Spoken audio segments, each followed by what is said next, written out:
बिस्मिल्लाहिर्रहमानिर्रहीम। अस्सलाम वालेकुम फर्स्ट ईयर क्लास। अपनी आज की क्लास का आगाज़ करते हैं। हमने आज चैप्टर नंबर 4 स्टार्ट करना है। चैप्टर नंबर 4 का नाम है लिक्विड्स एंड सॉलिड्स। तो इसमें दो पोर्शंस हैं। फर्स्ट पोर्शन लिक्विड्स के बारे में है और सेकंड पोर्शन सॉलिड्स के बारे में। तो आज हम लिक्विड्स स्टार्ट करेंगे। तो आज का टॉपिक है हमारा अबाउट इंटरमोलेकुलर फोर्सेस। आपको पता है कि मैटर जो है वो लिक्विड, सॉलिड और गैसियस स्टेट में पाया जाता है और इसके जो पार्टिकल्स हैं यानी कि मॉलिक्यूल्स, इनके दरमियान में ख़ास किस्म की अट्रैक्टिव फोर्सेस होती हैं। इनको हम इंटरमोलेकुलर फोर्सेस कहते हैं। इंटरमोलेकुलर फोर्सेस को हम प्रॉपरली यूँ डिफाइन कर सकते हैं that the attractive forces which operate among the molecules of a substance are called intermolecular forces। इनकी ऐसी फोर्सेस जो किसी भी सब्सटेंस के मॉलिक्यूल्स के दरमियान में यानी कि उनको आपस में जुड़े रखने के लिए काम करती हैं, उनको हम बोलते हैं इंटरमोलेकुलर फोर्सेस। जब हम अट्रैक्टिव फोर्सेस की बात करते हैं तो किसी भी सब्सटेंस में दो तरह की मेन अट्रैक्टिव फोर्सेस होती हैं। एक को हम बोलते हैं इंटरमोलेकुलर फोर्सेस जो हमने अभी देखा, और दूसरी टाइप जो है उसको हम बोलते हैं इंट्रामोलेकुलर फोर्सेस। इंट्रा का मतलब होता है विद इन, यानी कि किसी मॉलिक्यूल के विद इन द मॉलिक्यूल, यानी किसी मॉलिक्यूल के अंदर। विद इन द मॉलिक्यूल का मतलब ये है कि आपको पता है कि मॉलिक्यूल जो है वो एटम्स से मिलकर बनते हैं। तो जैसे दो या दो से ज़्यादा एटम्स आपस में कंबाइन होकर मॉलिक्यूल बनाते हैं। तो कोई चीज़ तो ऐसी है ना जो उन एटम्स को आपस में एक दूसरे के साथ कंबाइन करती है ताकि वो मॉलिक्यूल की फॉर्म में एग्जिस्ट कर सकें। तो वही अट्रैक्टिव फोर्स जो एटम्स को आपस में बाइंड करके रखती है, उस फोर्स को हम बोलते हैं इंट्रामोलेकुलर फोर्स। और वो फोर्स क्या है? वो बॉन्ड्स होते हैं, आयनिक बॉन्ड या कोवलेंट बॉन्ड।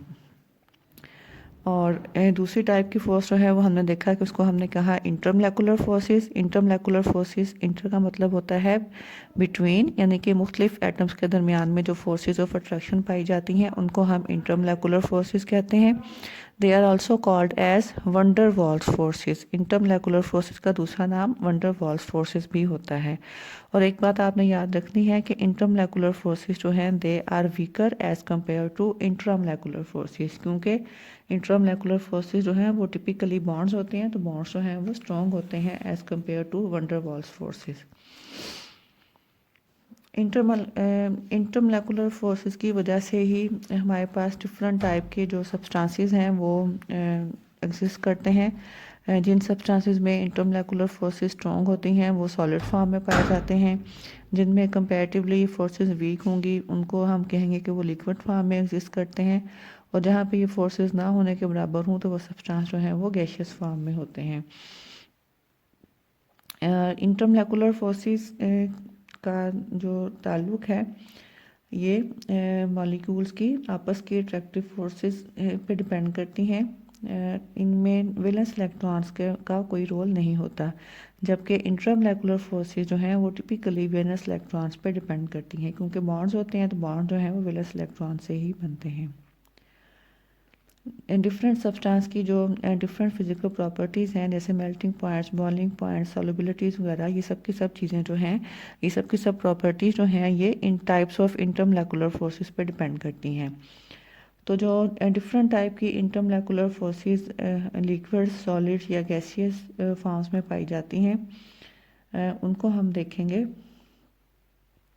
ख़ास तौर पे, क्योंकि हमारा चैप्टर जो है वो लिक्विड्स के बारे में है तो हम लिक्विड्स के पॉइंट ऑफ व्यू से इसको डिस्कस करेंगे। चार मेन टाइप्स हैं इंटरमोलेकुलर फोर्सेस की: dipole dipole forces, ion dipole forces, dipole induced dipole forces, and the fourth one is instantaneous dipole induced dipole forces, या इसका दूसरा नाम जो है वो लंदन फोर्सेस भी है।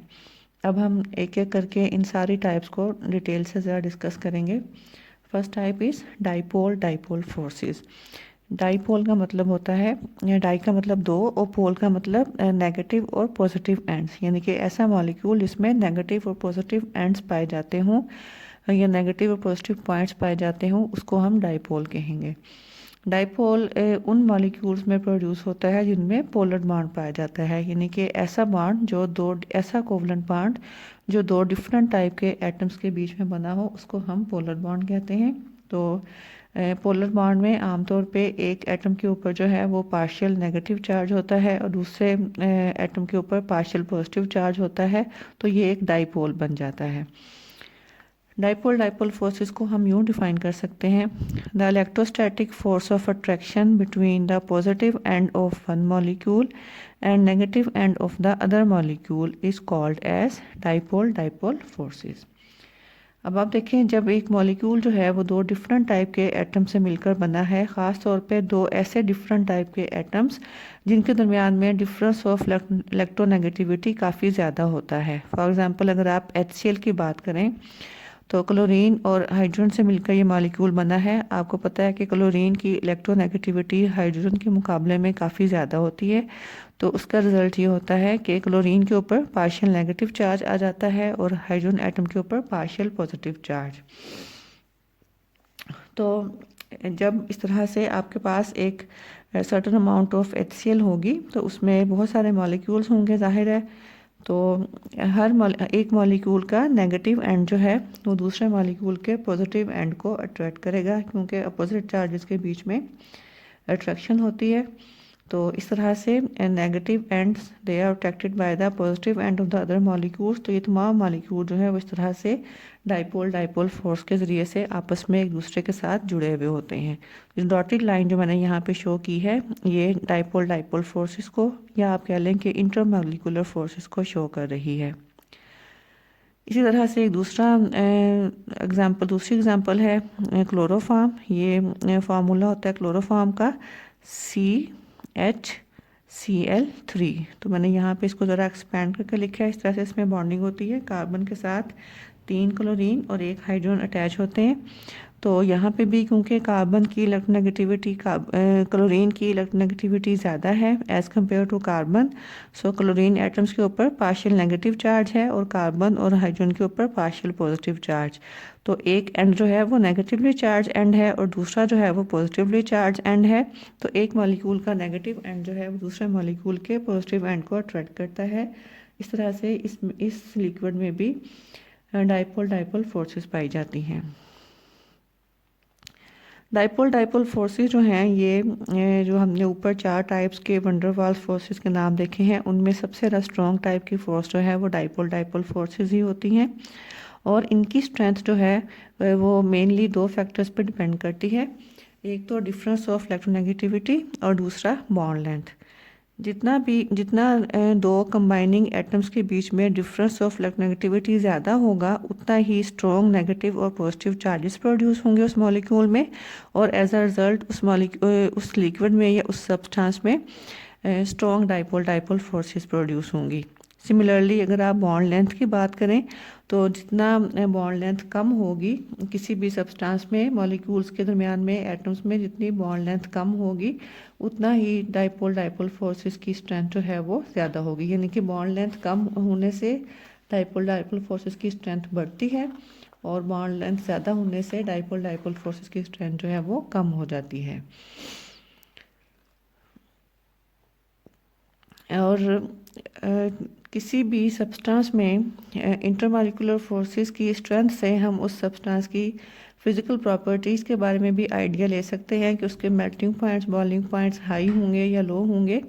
तो जिन सब्सटेंसेस में स्ट्रॉन्ग डाइपोल डाइपोल फोर्सेस होंगी वहाँ पे इन सब्सटेंसेस के thermodynamic properties like boiling point, melting point, heats of vaporisation, heat of sublimation वगैरह जो हैं वो काफ़ी ज़्यादा होंगी। तो ये तो था डाइपोल डाइपोल फोर्सेस के बारे में। उसके बाद हम अगली टाइप देखते हैं, dipole induced dipole forces. Dipole induced dipole forces उस तरह के सब्सटेंसेस में पाई जाती हैं जिनमें पोलर और नॉन पोलर मॉलिक्यूल्स एक मिक्सचर के तौर पे पाए जाते हों। यानी कि ऐसे सब्सटेंसेस जिनमें कुछ मॉलिक्यूल्स पोलर हों और कुछ मॉलिक्यूल्स नॉन पोलर हों, तो वहाँ पे जो इंटरमॉलिक्यूलर फोर्सेस होंगे उनको हम डाइपोल इंड्यूस्ड डाइपोल फोर्सेस कहेंगे। इनका दूसरा नाम जो है वो डी बाई फोर्सेस भी है, they are also called as Debye forces. तो होता यह है कि जब मॉलिक्यूल, आपको पता है कि कॉन्स्टेंटली एक स्टेट ऑफ मोशन में होते हैं, मूव करते रहते हैं, तो जब एक पोलर मॉलिक्यूल, जिसको हम कहेंगे कि एक परमानेंट डाइपोल है, जब एक पोलर मॉलिक्यूल मूव करते करते एक नॉन पोलर मॉलिक्यूल के करीब आता है, तो जाहिर है कि पोलर मॉलिक्यूल में नेगेटिव और पॉजिटिव एंड्स हैं।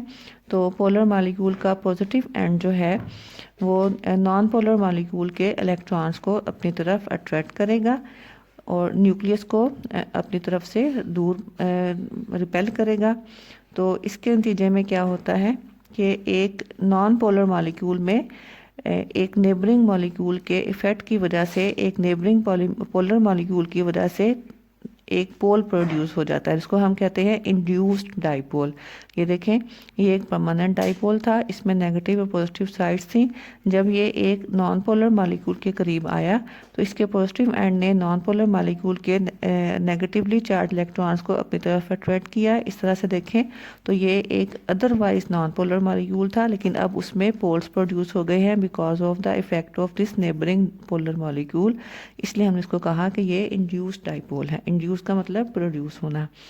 तो जब तक इसके नेबर में कोई ऐसा पोलर मॉलिक्यूल मौजूद रहेगा, यहाँ इसमें भी ये नेगेटिव पॉजिटिव चार्जेस मौजूद रहेंगे। तो इस तरह से एक ऐसा सब्सटेंस जिसमें पोलर और नॉन पोलर दोनों टाइप के मॉलिक्यूल्स पाए जाते हों, उनमें इंटरमॉलिक्यूलर फोर्सेस जो हैं they will be dipole induced dipole forces.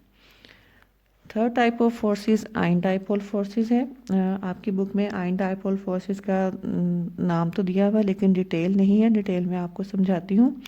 Ion dipole forces को हम यूँ डिफाइन कर सकते हैं that the electrostatic forces of attraction between an ion and a neutral molecule having a dipole is called as ion dipole forces. यानी कि ये ऐसी फोर्सेस हैं जो किसी आयन और एक न्यूट्रल पोलर मॉलिक्यूल के दरमियान में पाई जाती हैं। आमतौर पे आयन डाइपोल फोर्सेस जो हैं ये सॉल्यूशंस के केस में बहुत ज़्यादा इंपॉर्टेंट होती हैं, ख़ास तौर पे जब किसी आयनिक सब्सटेंस को किसी पोलर लिक्विड में या किसी पोलर सॉल्वेंट में डिज़ोल्व किया जाए तो उस सल्यूट और सॉल्वेंट के बीच में जो फोर्सेस ऑपरेट करती हैं उनको हम आयन डाइपोल फोर्सेस कहते हैं।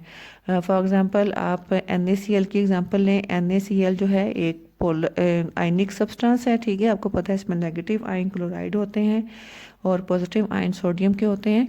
तो जब आप NaCl को वाटर में डिज़ोल्व करते हैं तो आपको पता है कि ये वाटर में इजीली डिज़ोल्व हो जाता है। वाटर जो है ये एक न्यूट्रल पोलर मॉलिक्यूल है, ठीक है, न्यूट्रल मॉलिक्यूल है और पोलर है। इसमें ऑक्सीजन के ऊपर जो है वो पार्शियल नेगेटिव चार्ज होता है और दोनों हाइड्रोजन के ऊपर पार्शियल पॉजिटिव चार्ज होता है। तो जब हम सोडियम क्लोराइड को वाटर में डिज़ोल्व करते हैं तो क्या होता है कि सोडियम और क्लोराइड आयन जो हैं ये अलग अलग हो जाते हैं और हर सोडियम आयन को चारों तरफ से वाटर मॉलिक्यूल जो हैं वो सराउंड कर लेते हैं इंटरमॉलिक्यूलर फोर्सेस डेवलप करके, और इस तरह से हर क्लोरीन एटम को भी चारों तरफ से वाटर मॉलिक्यूल सराउंड कर लेते हैं। देखें ये सोडियम आयन है, क्योंकि इसके ऊपर पॉजिटिव चार्ज है तो वाटर मॉलिक्यूल जो है वो अपने नेगेटिव पोल के ज़रिए से इसको अट्रैक्ट करेगा। ये देखें ऑक्सीजन के ज़रिए से इस तरह से वाटर मॉलिक्यूल इसको सराउंड कर लेते हैं। जो डॉटेड लाइन जो है ये शो कर रही है आयन डाइपोल फोर्स को।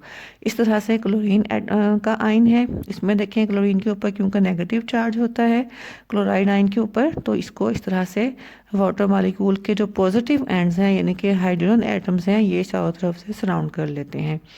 आपको पता है कि एक पॉजिटिव आयन जो है वो नेगेटिव आयन के मुकाबले में छोटे साइज़ का होता है। तो आप देखें सोडियम क्योंकि छोटे साइज़ का है तो इसलिए उसको मतलब ये सिर्फ जो है वो हमने यहाँ पे शो किया कि 4 जो आपके पास नेगेटिव पोल्स हैं वो इसको अट्रैक्ट कर रहे हैं, जबकि क्लोराइड जो है वो क्योंकि लार्जर साइज़ का आयन होता है इसको देखें 8 पॉजिटिव पोल जो हैं वो इसके इर्द गिर्द अपने आप को सेट कर सकते हैं। तो इस तरह से आयन्स और न्यूट्रल पोलर मॉलिक्यूल्स के बीच में जो फोर्सेस पाई जाती हैं उनको हम आयन डाइपोल फोर्सेस कहते हैं। उसके बाद हमारी एक टाइप रह गई है इंटरमॉलिक्यूलर फोर्सेस की, that is called as London forces. इसको इंशाल्लाह हम नेक्स्ट लेक्चर में डिस्कस करेंगे। उस वक्त तक के लिए अल्लाह हाफिज़।